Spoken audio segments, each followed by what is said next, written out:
Assalamualaikum warahmatullahi wabarakatuh. Perkenalkan, nama saya Hasanuddin dengan NIM 22251900076.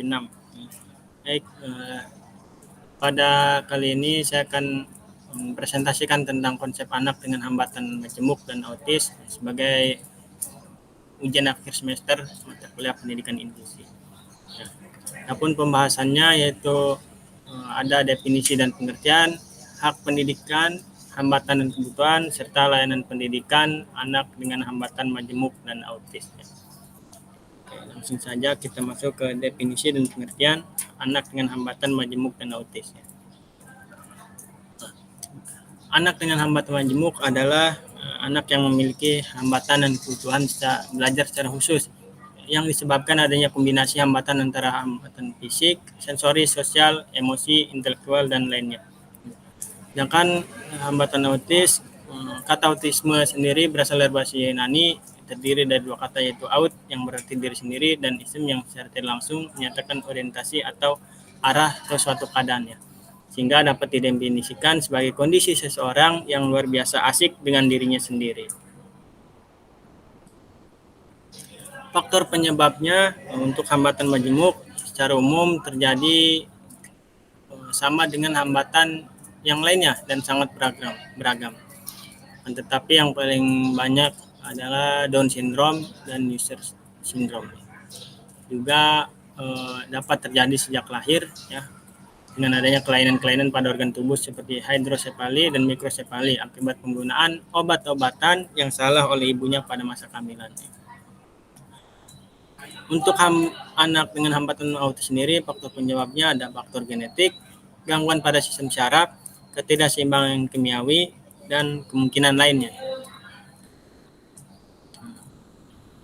Selanjutnya ada karakteristik anak dengan hambatan majemuknya. Secara umum yaitu kurang komunikasi atau sama sekali tidak dapat berkomunikasi, perkembangan motorik dan fisiknya terlambat, seringkali menunjukkan perilaku yang aneh dan tidak bertujuan, kurang dalam keterampilan menolong diri sendiri, jarang berperilaku dan berinteraksi yang sifatnya konstruktif, kecenderungan lupa akan keterampilan yang sudah dikuasai, memiliki masalah dalam menggeneralisasikan keterampilan dan dari suatu situasi ke situasi yang lainnya.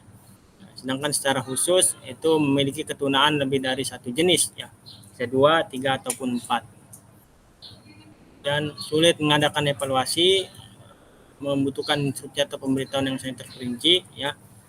Dan akan tetapi di balik keterbatasannya, anak dengan hambatan majemuk juga memiliki ciri positif yang cukup banyak seperti kondisi yang ramah dan hangat, keras hati, ketetapan hati, rasa humor, dan suka bergaul.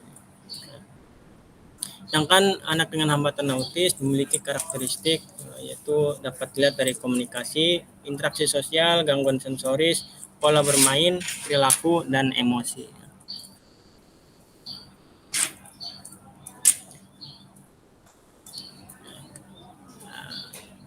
Hak anak ya, sekarang hak pendidikan bagi anak dengan hambatan majemuk dan autis diatur dalam pasal 10 Undang-Undang Nomor 18 Tahun 2016 bahwa penyandang disabilitas berhak untuk mendapatkan layanan pendidikan, meliputi hak mempunyai kesamaan kesempatan untuk mendapatkan layanan pendidikan yang bermutu di semua jenis, jalur, dan jenjang pendidikan. Sedangkan Undang-Undang Nomor 18 Tahun 2016 juga mengamanatkan kepada pemerintah untuk menyelenggarakan pendidikan inklusi sebagaimana diatur dalam pasal 40 Undang-Undang Nomor 8 Tahun 2016. Disebutkan pemerintah dan pemerintah daerah wajib menyelenggarakan dan memfasilitasi pendidikan untuk penyandang disabilitas di setiap jalur, jenis, dan jenjang pendidikan sesuai kewenangannya. Kemudian ada hambatan dan kebutuhan ya, anak dengan hambatan majemuk dan autis. Apa saja nih? Hambatannya yaitu berupa komunikasi, perkembangan konsep, dan gerak ya, sesuai dengan karakteristik yang sudah disebutkan tadi. Sedangkan untuk kebutuhan belajarnya hampir sama dengan yang anak yang memiliki kebutuhan lain seperti anak kebutuhan tunanetra, tunarungu, dan tunagrahita dan juga tunadaksa.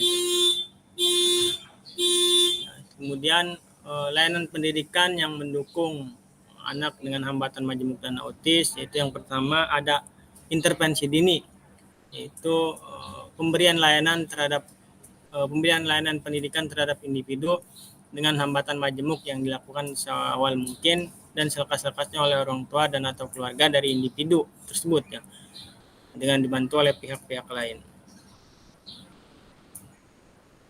Pendidikan dini individu dengan hambatan majemuk,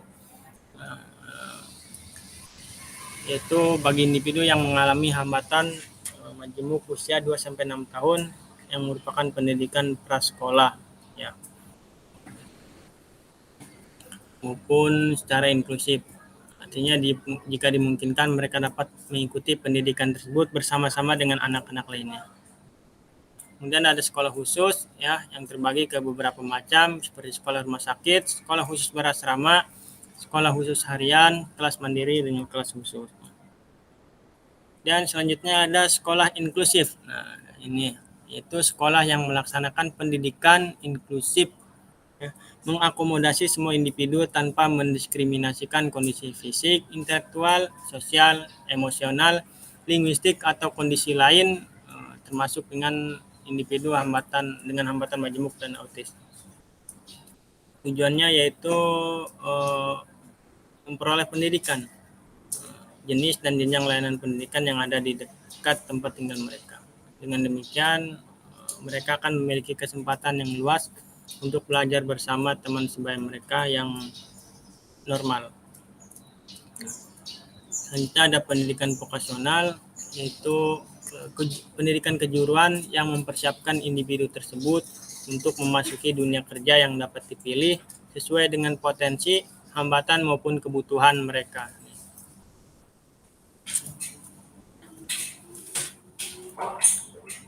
Yang terakhir ada layanan program transisi. Layanan ini bertujuan untuk membantu individu dengan hambatan majemuk dan autis yang akan mengalami peralihan transisi baik dalam layanan pendidikan maupun dalam layanan lain. Dalam masa transisi, individu dengan hambatan majemuk dan autis membutuhkan layanan yang akan mempersiapkan mereka memasuki layanan pendidikan berikutnya atau memasuki dunia kerja. Demikian yang dapat saya sampaikan, kurang lebihnya maaf. Semoga bermanfaat. Apabila teman-teman ingin bertanya, silakan tulis di kolom komentar. Insyaallah akan saya jawab. Saya akhiri, wassalamualaikum warahmatullahi wabarakatuh.